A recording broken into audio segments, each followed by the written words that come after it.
beautiful people. It's good to be here with you guys again.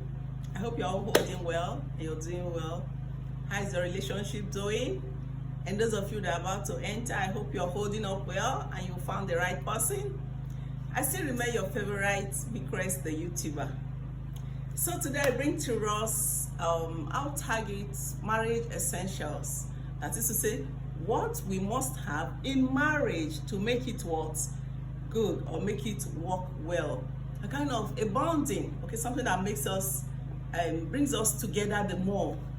And it's not all about you're married and you just sit there and like, okay, you do your duty, I do my duty, and so on. No. There are some essentials that we need, okay, in marriages to make it work well. So we'll be looking at 5 points. The first I'm going to mention is communication. I've talked about, I think I would say I'm a fan of communication in marriage. Communication is key in keeping marriage going on. Now, there are things you want to communicate to your partner. If you don't say it, how will they know?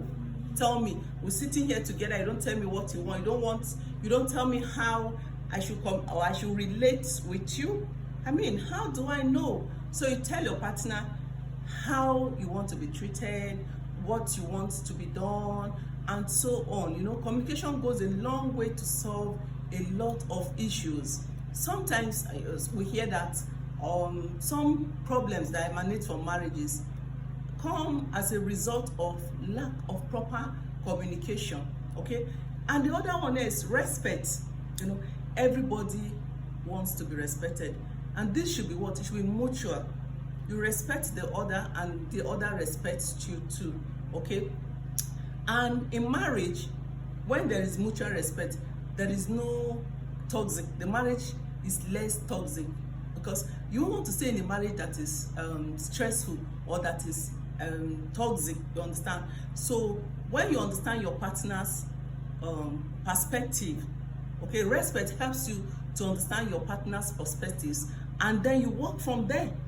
And by so doing, what are you doing? You are holding this marriage or relationship well. The other one is trust. Trust also is mutual, okay? Trust should be reciprocal.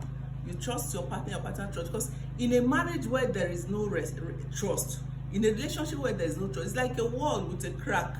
And if you don't notice it on time, it takes time to mend. So I am a strong advocate of trust in marriage. So do everything possible to trust your partner and don't give room for mistrust, because when there is mistrust, it becomes difficult to mend, okay? And the other one we're going to be talking about is support. Support.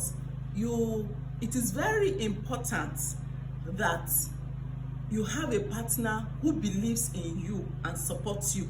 Okay, you also support your partner and your partner supports you. It could be in business, in career, and whatever, even in fellowship, in prayers. So if you have a partner that you are not supportive, that marriage cannot work. You support your partners in all ways. And of course, there's a saying that says two cannot work together except they agree. And now when you agree, you do what? You support each other's dreams, you support each other's ambition. And by so doing, you're building a strong bond. A very strong bond. This is a very essential need or must have in marriage.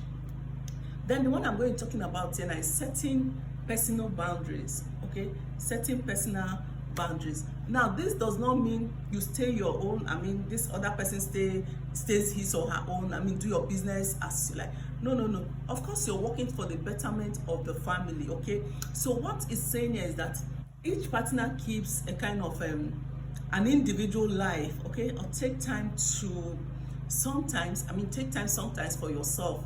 You know, you want to develop yourself, is it your career or whatever thing you're doing, you have a time alone, and that gives you time, that gives you an opportunity to be able to do what, to even know yourself more.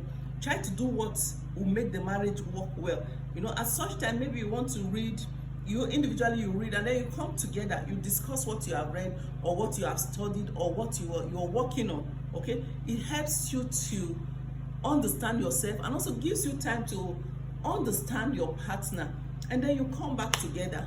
It's when I say giving yourself setting personal boundary does not mean you go your separate way. No, no, no, that is not what to advocate for. It means you still coming back together, okay? Get time for yourself and so on. You know, when you click together, sometimes for some people it becomes too monotonous. But when you have time to develop yourself individually, you come back together and you become more bonded together. So I want to advise us, for those who are in the marriage or those who are about to get into the relationship, look at these 5 essentials, put them to practice, and come and thank me later, okay? Thank you, and I believe that you're doing well in your marriages. Thank you for watching, and I want to please, if this is your first time in this channel, please, and you have enjoyed our talk, subscribe, like, and then you can leave a comment. Thank you so much. Peace.